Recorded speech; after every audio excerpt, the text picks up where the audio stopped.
Good Good morning, morning. sir. Good morning, sir. Good morning. Good morning. Okay.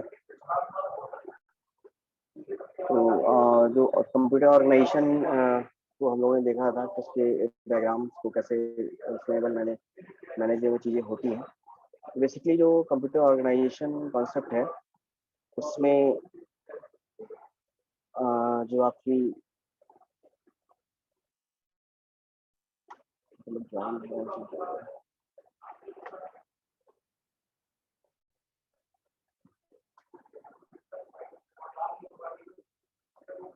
तो basically जो जैसे आपके share में दिखाई पड़ रहा है कि ये आपका बेसिक जो बना हुआ है कि कैसे जो इम्पोर्टेंट आपके पार्ट होते हैं वो कौन कौन से होते हैं। तो ये हम लोगों ने पहले भी देखा था कि जो मेजर कंपोनेंट्स हैं हम लोग बस आर्किटेक्चर को भी समझ चुके हैं। तो बस आर्किटेक्चर में भी बसेस मीडिया होती हैं जो ट्रांसफर करती हैं कंटेंट को ट्रांसफर करती हैं थ्रू द नेटवर्क। यहाँ पे कंप्यूटर सिस्टम का आर्किटेक्चर बना हुआ है। System simple. यहाँ पे देखिए सीपीयू जिसको प्रोसेसर आप जानते हैं। प्रोसेसर के पास 3 बसेस प्राइमरी बसेस हैं जिसका नाम कंट्रोल एड्रेस और डेटा बस है। कंट्रोल एड्रेस और डेटा बस जो है यहाँ पे ये कंट्रोल कमांड्स को, एड्रेसेस को और डेटा को ट्रांसफर करते हैं। और मेमोरी कॉमनली में तीनों में शेयर होती है कॉमन तरीके से। मेमोरी से ही ये कंट्रोल को एक्सेस करते हैं, एड्रेस को फेच करते हैं और डेटा को फेच करते हैं, वहाँ पे स्टोर भी करते हैं। यहाँ पे क्या लगा हुआ है, इनपुट आउटपुट डिवाइसेस लगे हैं कि इनपुट आउटपुट डिवाइसेस जो है उनसे आपका यूजर इंटरेक्ट करता है और यूजर से इंफॉर्मेशन ली जाती है या उसको ट्रांसफर की जाती है। तो ये बेसिक कॉन्सेप्ट है जो आपने समझा था पिछली बार। यहाँ पे एक फिजिकल बताया गया है कैसे फिजिकली कनेक्टेड है। देखिए सिस्टम के अंदर हमारे पास बहुत सारी चीज़ें होती हैं। बहुत सारी चीज़ें होती हैं जैसे कि आप देख रहे हैं यहाँ पे, आप नाम जानते हैं कि हार्ड डिस्क जो होती है उसको हार्ड डिस्क कह सकते हैं। हार्ड डिस्क का क्वेश्चन, माउस, कीबोर्ड, प्रिंटर, ये सब क्या होते हैं? ये इनपुट और आउटपुट डिवाइसेस हैं। ये आपका मॉनिटर है, standard output device, standard input device. ये सारे जो होते हैं स्पेसिफिक पोर्ट से कनेक्टेड होते हैं। और जो स्पेसिफिक पोर्ट होता है उसको यूएसबी कंट्रोलर, यूएसबी मतलब यूएसबी पोर्ट से कनेक्टेड रहते हैं। और एक यूएसबी कंट्रोलर जो एक सिर्फ आपका स्पेसिफिक प्रोसेसर होता है जो कि इन यूएसबी डिवाइसेस से इंटरेक्ट करता है। और इसी तरह से ग्राफिक अडेप्टर है जो ग्राफिक्स से रिलेटेड चीज़ें से मॉनिटर को डेटा देना, या अगर टच स्क्रीन है तो वहाँ से डेटा देना। डिस्क कंट्रोलर क्या है, जो हार्ड डिस्क को आपको मैनेज करता है, हार्ड डिस्क कंट्रोल करता है। सीपीयू प्रोसेसर है। तो ये सारे जो चीज़ें हैं कंप्यूटर में, ये अलग अलग रिसोर्सेज से डेटा को शेयर करते हैं इसमें। और कॉमनली जो आपका क्योंकि मेमोरी लगा हुआ है, मेमोरी क्यों लगाया जाता है? स्टोरेज करने के लिए, हमारा जो इनपुट स्टोर रह सके और आउटपुट भी स्टोर रह सके। तो मेमोरी स्टोरेज के लिए है। मेमोरी से आपका processor, disk controller, USB controller और ये अडाप्टर, इसके अलावा और भी जो चीज़ें हैं वो सब कनेक्टेड रहता है। क्यों कनेक्टेड है? जैसे जिसका इनपुट जो आ रहा है वो इनपुट बफर में स्टोर रहे और प्रोसेसर उसको एग्जीक्यूट कर सके।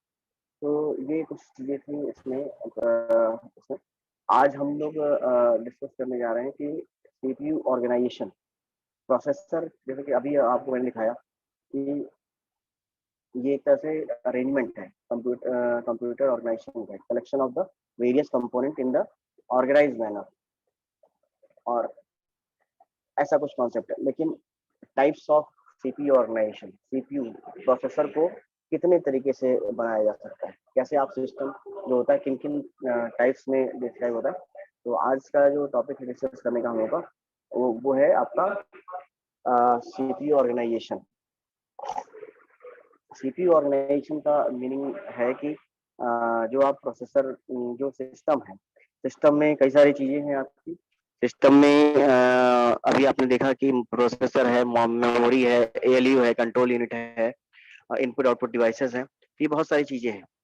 तो इन सब चीज़ों को अगर मैनेज करना है तो इस पर बेसिकली कोई भी सिस्टम होता है उसके 3 टाइप बताए गए हैं। सीपीयू ऑर्गेनाइजेशन के 3 टाइप बताए गए हैं। सीपीयू ऑर्गेनाइजेशन क्या है कि सिंपली कि जो भी प्रोसेसर के जो भी सिस्टम के कंपोनेंट्स हैं उनको किन किन तरीकों से हम लोग मैनेज कर सकते हैं या किन किन तरीके से कैटेगराइज कर सकते हैं। बेसिकली जो सीपीयू ऑर्गेनाइजेशन आपका है 3 टाइप का होता है। पहला एक एक करके हम लोग देखते हैं इसको। तो जैसे कि सिंपल सिस्टम में क्या क्या होते हैं, एक्यूमुलेटर एक रजिस्टर होता है, मैंने बताया था। Accumulator is the special register which contain the frequent task data, generally 8 bit का होता है। और जब प्रीवियस सिस्टम पहले के सिस्टम आए तो वहां पे केवल एक ही रजिस्टर यही होता था, जिसको हम लोग एक्यूमुलेटर बोलते थे। एक्यूमुलेटर स्पेशल रजिस्टर, ये एएलयू के से डायरेक्टली कनेक्टेड रहता है। और इसके बाद नेक्स्ट है रजिस्टर बेस्ड ऑर्गेनाइजेशन है, और तीसरा है स्टैक बेस्ड ऑर्गेनाइजेशन। तो पहला आपका जो है single accumulator based CPU organization. इस मेथड को समझते हैं। अगर कोई प्रोसेसर इस कैटेगरी में बना हुआ है कि उसमें केवल एक ही एक्यूमुलेटर है, सारे काम करने के लिए केवल एक ही एक्यूमुलेटर लगा हुआ। पुराने सिस्टम जो होते थे, ओल्ड सिस्टम, वो वहाँ पे ऐसा होता था कि वहाँ पे केवल एक ही रजिस्टर लगा होता था, सिंगल रजिस्टर लगा होता था, जिसका नाम था एक्यूमुलेटर। एक्यूमुलेटर एक तरह का रजिस्टर है। एक्यूमुलेटर एक तरह का रजिस्टर है। एक सेकेंड जैसा मैं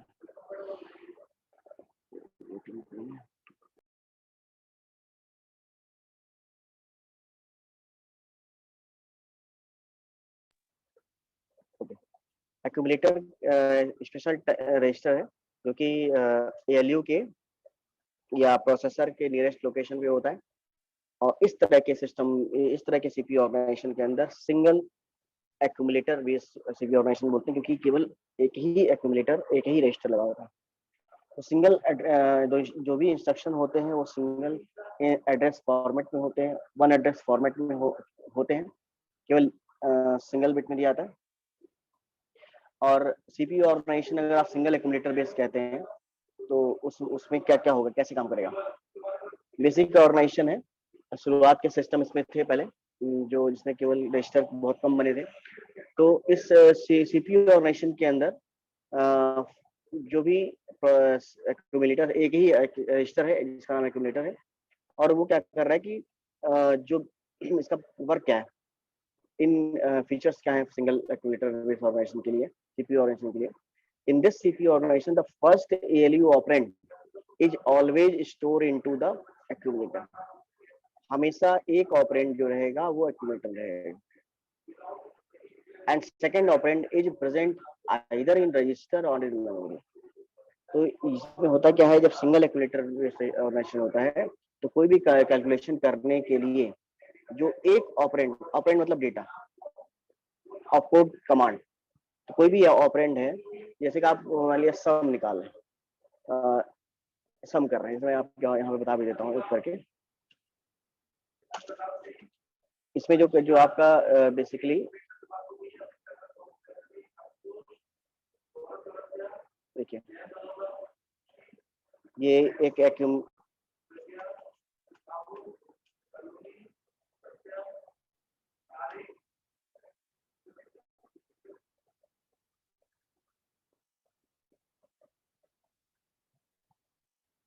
बहुत देर में आप लोग ज्वाइन करते हैं। तो एक्यूमुलेटर जो आपका है, एक एक्यूमुलेटर लगा हुआ, तो जब सिंगल, अब हमारे पास यही है। जब ऐसा होता है तो कोई भी कंप्यूटेशन करने के लिए आपको क्या करना होगा कि डेटा जो रखना होता है इसी में रखना होता है। और दूसरा डेटा कहाँ पे रहता है, रजिस्टर में रह सकता है। तो दूसरा रजिस्टर, जैसे कि अब मान लिया हमने ये बना दिया कि एक रजिस्टर लगा हुआ है, दिस इज द रजिस्टर, इसको R1 कह सकते हैं, मान लिया एक ही रजिस्टर है। और या हमारे पास कहाँ पे हो सकता है, मेमोरी। दो ऑप्शन है, या तो रजिस्टर में रहेगा डेटा आपको मिलेगा, या तो मेमोरी में मिलेगा, ठीक है। अब इस तरह के ऑर्गेनाइजेशन, जैसे कि आपको सपोज करिए आपको परफॉर्म करना है आपको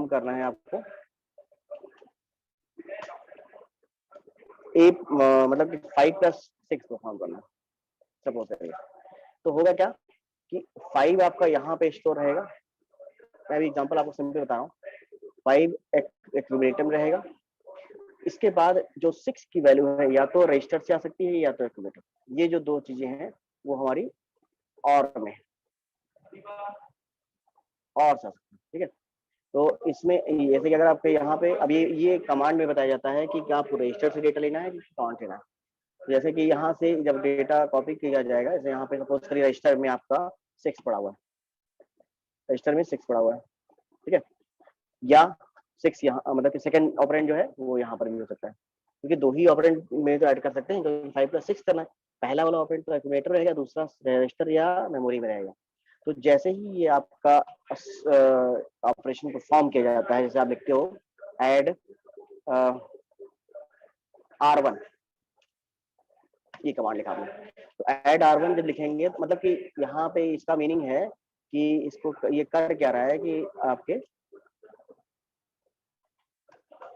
adding the value of R1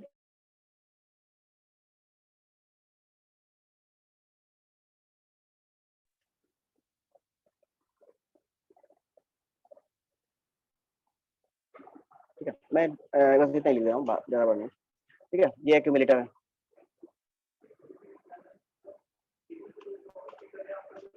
ठीक है, और तो इसका काम ये हुआ।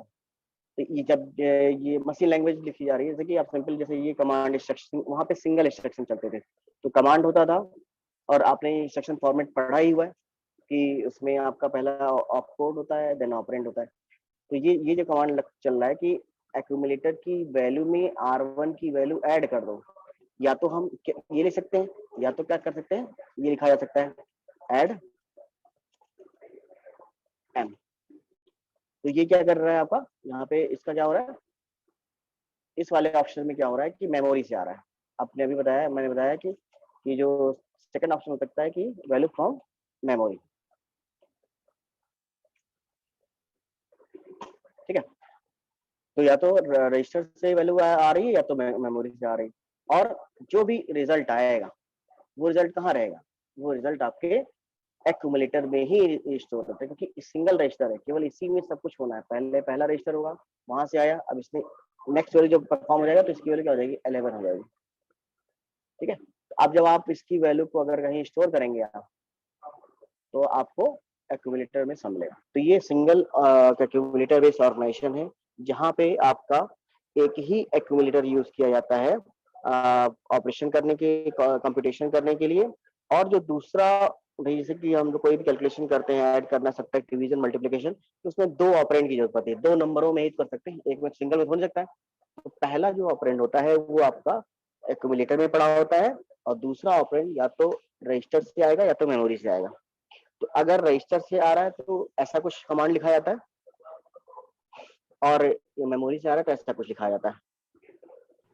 ठीक है, तो ये कुछ आपका एक्यूमुलेटर में वर्किंग होती है, एक्यूमुलेटर बेस्ड ऑर्गेनाइजेशन में वर्किंग हो रही है। वही चीज यहाँ पे लिखी हुई है कि in the CPU organization the first ALU operand is always stored into the accumulator and the second operand is present either in register or in memory. वो मैंने समझाया कि यहाँ पे कैसे होता है प्रोसेसर के अंदर। अब जैसे कि सब्ट्रैक्ट करना है तो यहीं पे क्या हो जाएगा कि आपका माइनस हो जाएगा, मतलब कि, और उसमें सब्ट्रैक्शन परफॉर्म कर दिया जाएगा। तो उसमें ग्रेटेस्ट लोएस्ट नहीं होगा, उसमें रहेगा कि आपकी डिफरेंस निकाला जाएगा। जैसे अगर सब्ट्रैक्ट करते हैं तो 5 - 6 -1 नहीं आएगा, वहां पे 1 आ जाएगा, डिफरेंस आ जाएगा। इसके बाद एक्यूमुलेटर आगे क्या करता है, accumulator is a default address, thus after data manipulation the result are stored into the accumulator। Accumulator जो होता है उसमें डिफॉल्ट एड्रेस स्टोर रहता है, जिससे कि इजीली वो रिजल्ट को स्टोर कर सकता है। जैसे अभी आप एग्जांपल में देख रहे हैं कि जब यहाँ पे 11 हो गया सम होने के बाद, तो इसको हम आसानी से कहीं और भी यूज कर सकते हैं। जैसे आपने लिख दिया STA, STA कमांड जो होता है स्टोर फ्रॉम एक्यूमुलेटर, ये क्या करेगा कि वहां से वैल्यू को ले लेगा और इसको कहीं पे कॉपी कर देगा। तो ये मतलब कि रिजल्ट भी वही रहना है, और बाकी सिंगल ऑपरेंड वही होना है। तो ये इसमें लिखा हुआ है कि accumulator is the default address, thus after data manipulation the result is stored in एक डिफॉल्ट रजिस्टर होता है, मैनिपुलेशन होने के बाद वहां पे स्टोर हो जाता है।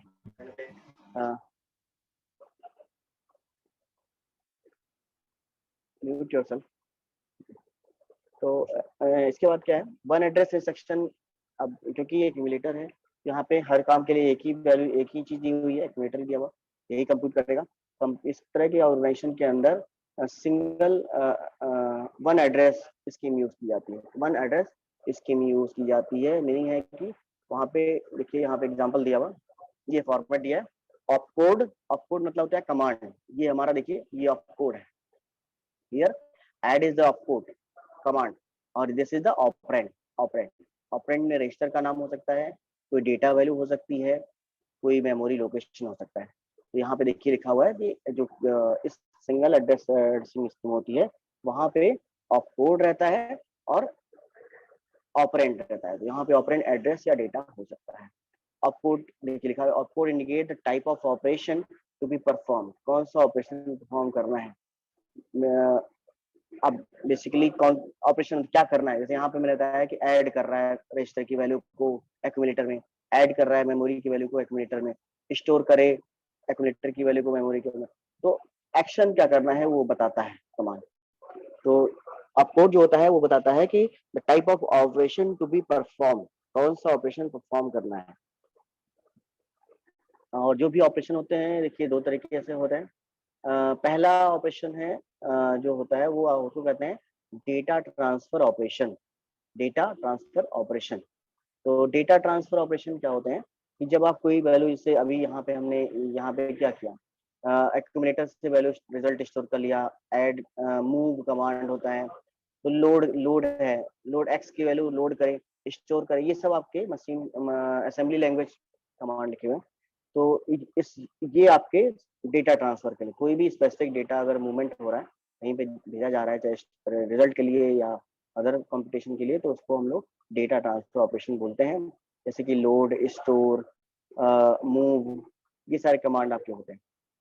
लोड मेमोरी से रीड करने लिखा हुआ है, लोड मेमोरी से रीड ऑपरेशन परफॉर्म करता है। और it transfer the data from memory to the accumulator. Load क्या करेगा, मेमोरी से एक्यूमुलेटर में डेटा को ट्रांसफर करने के काम आता है। लोड कमांड होता है मेमोरी से एक्यूमुलेटर में डेटा ट्रांसफर करने के काम आता है। स्टोर कमांड क्या है, स्टोर अगेन दूसरा कमांड है। स्टोर कमांड जो है रिजल्ट स्टोर करेगा। Store is the memory write operation that is data is transfer from the accumulator. Accumulator से कोई रिजल्ट हमें स्टोर करना है मेमोरी के पास में, तो वहां पे हम स्टोर यूज कर लेंगे। अगर मेमोरी से कुछ हमें कॉपी करना है एक्यूमुलेटर के अंदर, क्योंकि कंप्यूटेशन केवल एक्यूमुलेटर में हो सकता है सिंगल में, तो वहां पे हम क्या करेंगे कि लोड यूज करेंगे। तो ये यहाँ पे डेटा का मूवमेंट हो रहा है एक्यूमुलेटर से मेमोरी के अंदर, मेमोरी से एक्यूमुलेटर के अंदर। ये डेटा का मूवमेंट एक्यूमुलेटर से रजिस्टर में भी हो सकता है, रजिस्टर से एक्यूमुलेटर में भी हो सकता है। यहाँ पे देखिए रजिस्टर से में हो रहा है, यहाँ पे मेमोरी में हो रहा है। इसके बाद एक और टाइप होता है जिसको कहते हैं डेटा ट्रांसफर ऑपरेशन। सॉरी, ये तो बता देना। हाँ, डेटा ट्रांसफर देखिए एलयू ऑपरेशन। एलयू ऑपरेशन मतलब कोई अर्थमेटिक लॉजिक ऑपरेशन फॉर्म कर रहे हैं, मल्टीप्लिकेशन, डिवीजन, एडिशन। यहाँ पे हमने क्या किया है, एलयू ऑपरेशन फॉर्म किया है। ऐड, सब्ट्रैक्ट, एसयूवी ऐसे कुछ कमांड होते हैं। सिंपल सब्ट्रैक्ट के लिए है, मल्टीप्लाई के लिए कमांड है। तो ये सब आपके अर्थमेटिक लॉजिक ऑपरेशन है।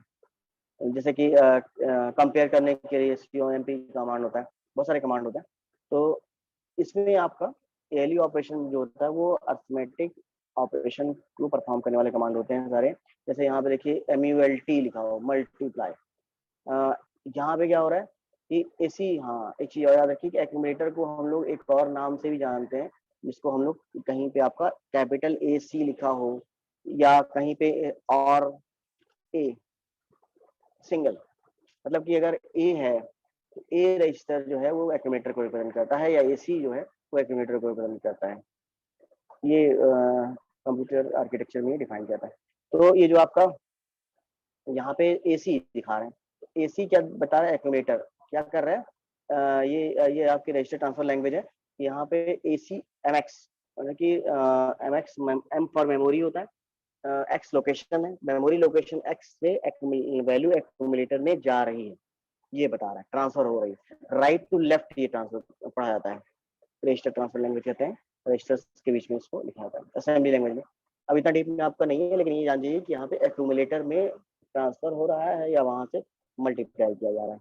तो ये आपका इस तरह के जो सिस्टम होते थे, इसमें कंप्यूटेशन हर काम के लिए एक्यूमुलेटर ही होता था।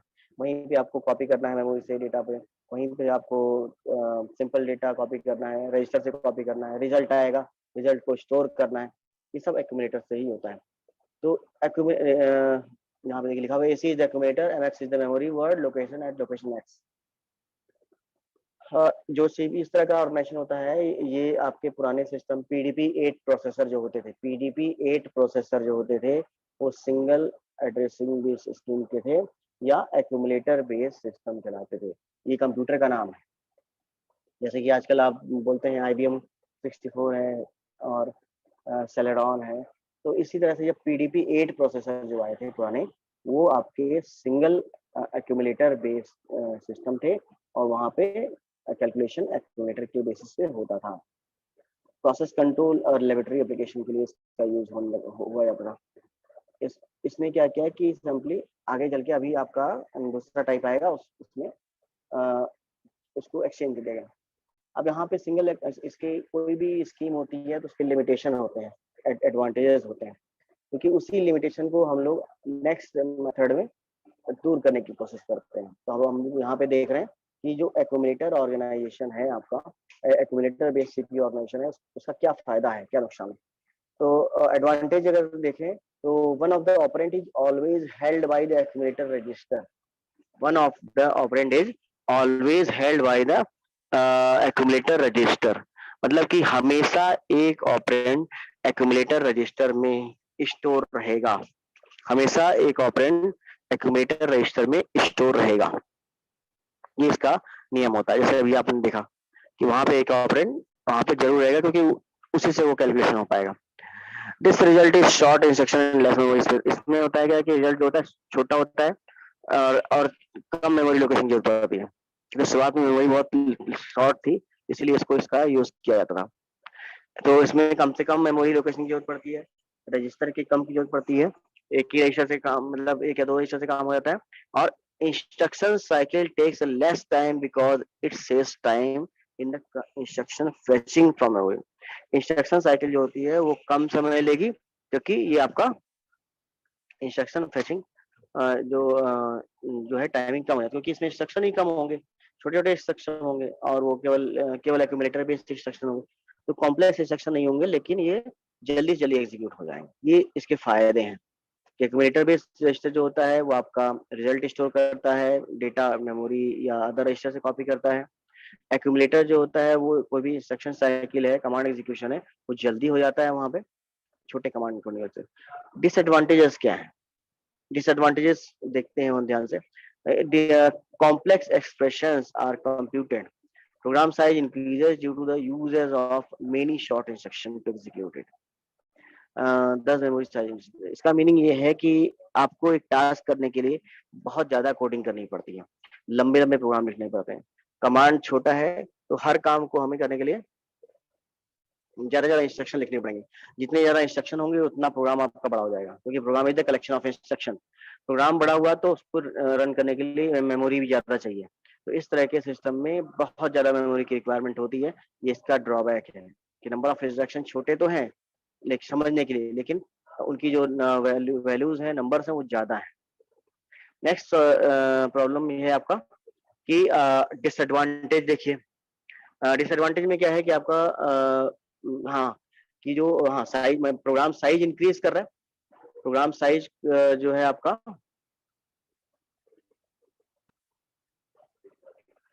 तो प्रोग्राम साइज सिंपली इंक्रीज करता है। और जो भी आपका मेनली डिसएडवांटेज ये है कि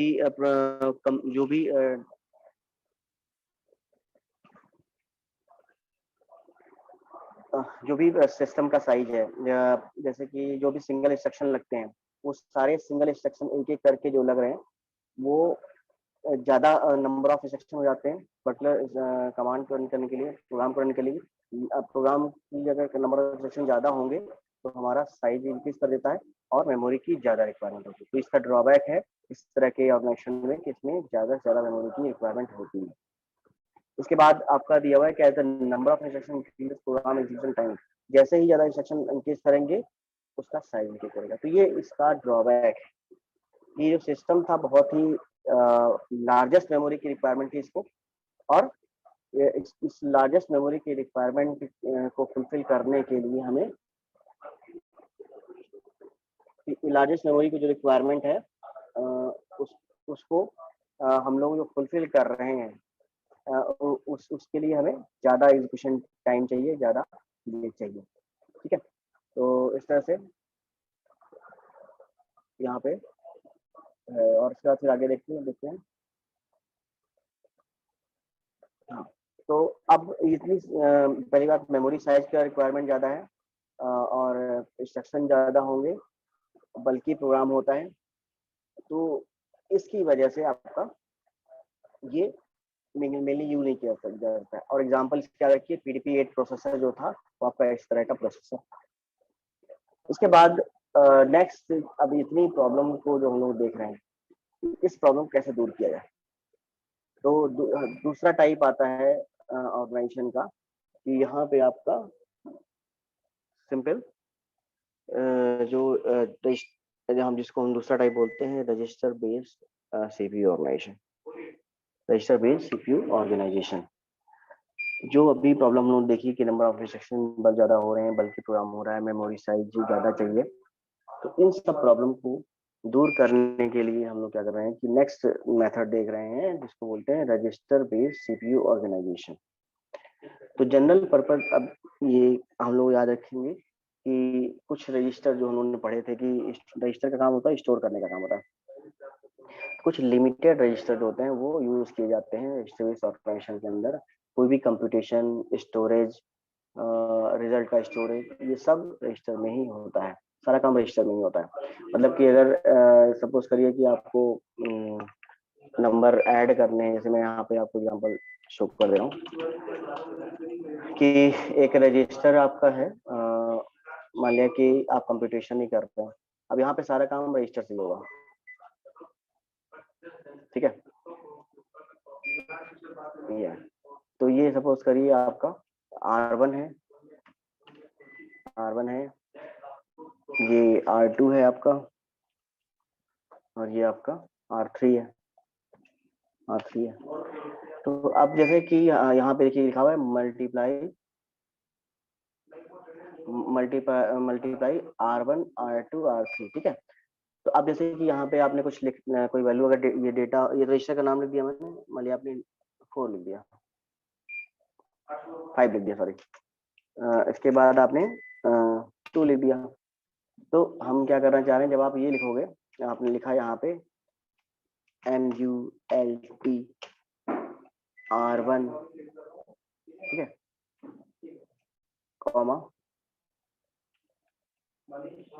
R2, कॉमा R3। एक चीज और याद रखिए कि यहाँ पे जो नंबर होंगे ये यहाँ इसमें रहेगा। क्यों ऐसा रहेगा बताता हूँ, क्योंकि देखिए जब आप इस तरह लिखते हो तो ये इंस्ट्रक्शन लिखा जाता है तो जनरली हम लोग लेफ्ट टू राइट पढ़ते हैं, लेकिन जब रजिस्टर ट्रांसफर लैंग्वेज पढ़ते हैं तो राइट टू लेफ्ट हो जाता है। तो मतलब ये, इसका मतलब ये है कि R3 की वैल्यू में से R2 की वैल्यू ऐड कर दो, रिजल्ट आए R1 में स्टोर कर दो।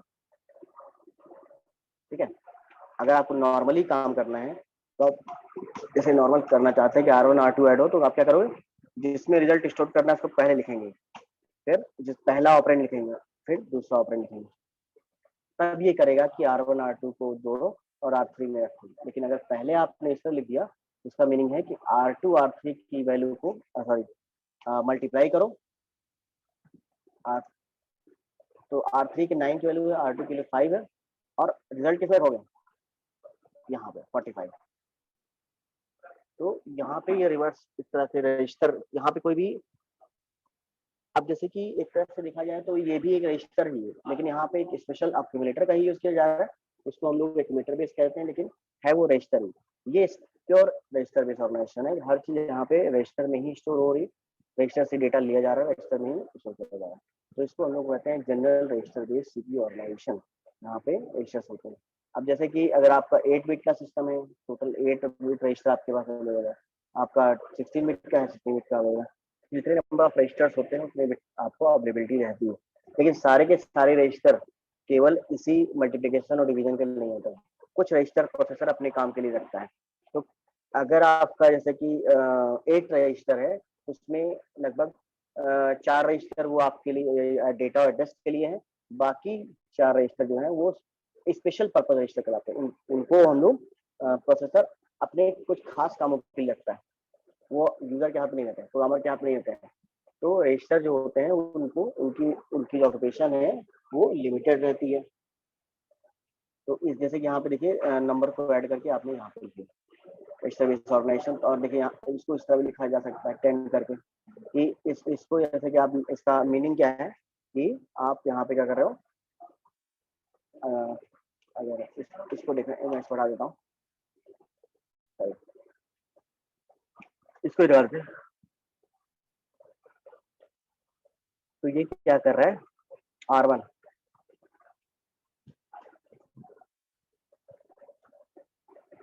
R2 plus sorry multiply R3, तो R2 R3 को मल्टीप्लाई करके R1 में रखा जा रहा है।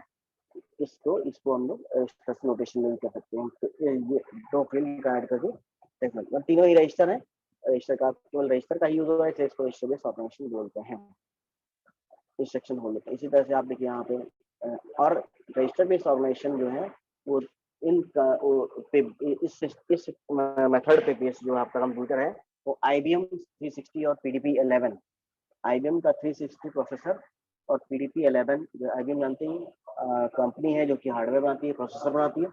IBM 360 और PDP 11 जो है आपका वो बेसिक आपका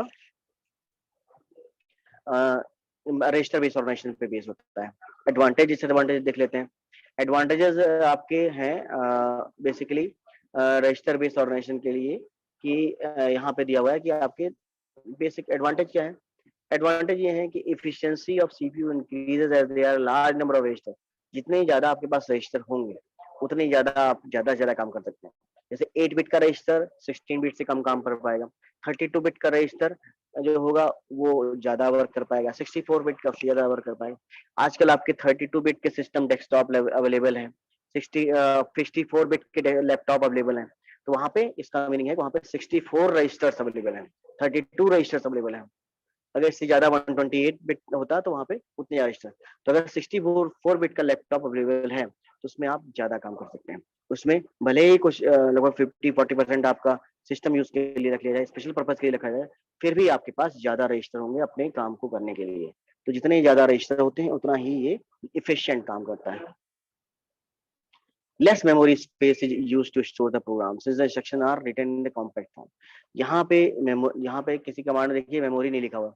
मेमोरी जो होती है वो कम से कम यूज होती है, यूज तो होती है, डेटा मेमोरी से भी आ सकता है रजिस्टर में, लेकिन वो उसकी रिक्वायरमेंट कम हो जाती है क्योंकि हमारे सारे काम रजिस्टर से ही हो जा रहे हैं।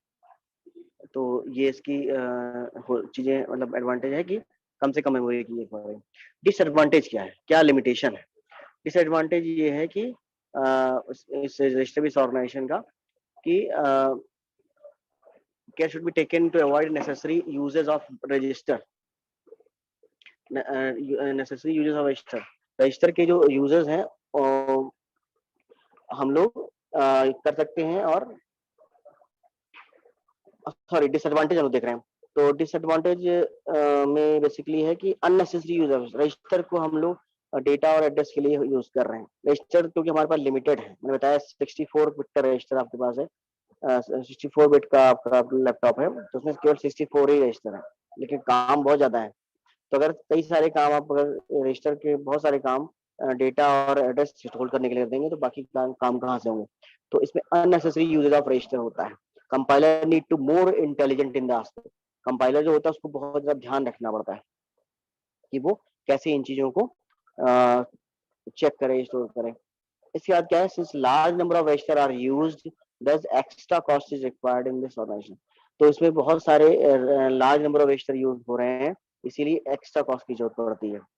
लार्ज इसमें जैसे ज्यादा जितने रजिस्टर लगाएंगे उतना महंगा आपकी सिस्टम होता जाएगा क्योंकि उन्हें एक्स्ट्रा कॉस्ट की जरूरत पड़ रही है। तो इस तरह से आपका ये रजिस्टर बेस्ड ऑर्गेनाइजेशन होता है। अब आपका जो है आपका दो तरह से रजिस्टर बेस्ड ऑर्गेनाइजेशन किया था। एक होता है जनरल रजिस्टर सीपी ऑर्गेनाइजेशन, इसमें आपका register memory reference architecture less register, इसमें होता है रजिस्टर मेमोरी रेफरेंस आर्किटेक्चर, ये आपका लेस रजिस्टर की जरूरत पड़ती है इसमें। इसमें दो तरीके से रजिस्टर बेस्ड ऑर्गेनाइजेशन होता है, इसको आप यहाँ पे देख रहे हैं। यहाँ पे पहला होता है register memory reference architecture. In this organization since source 1 is always required to be registered, source 2 can be present either in the register or memory, either in the register or memory. Here two address instruction format is the compatible instruction format. तो यहाँ पे जो होता है कि number of register की कम जरूरत पड़ती है और मेमोरी का यूज कर लेता है। Register to register reference architecture, इसमें ज्यादा हर जैसे वहाँ पे रजिस्टर और कुछ मेमोरी का भी हम लोग यूज कर ले रहे हैं डेटा रखने के लिए, बफर करने, तो वहाँ पे रजिस्टर कम चाहिए। लेकिन यहाँ पे जब रजिस्टर करेंगे सारा काम रजिस्टर पे ही कराएंगे, स्टोर का भी, डेटा स्टोरेज का भी, एड्रेस का भी, तो हमारा क्या होगा, नंबर ऑफ रजिस्टर जो होंगे वो ज्यादा जरूरत पड़ेगी और वो मोर देन वन रजिस्टर की जरूरत हमें यहाँ पे पड़ सकती है। ठीक है, तो ये अभी नेक्स्ट वाला हम लोग कल देखेंगे। तो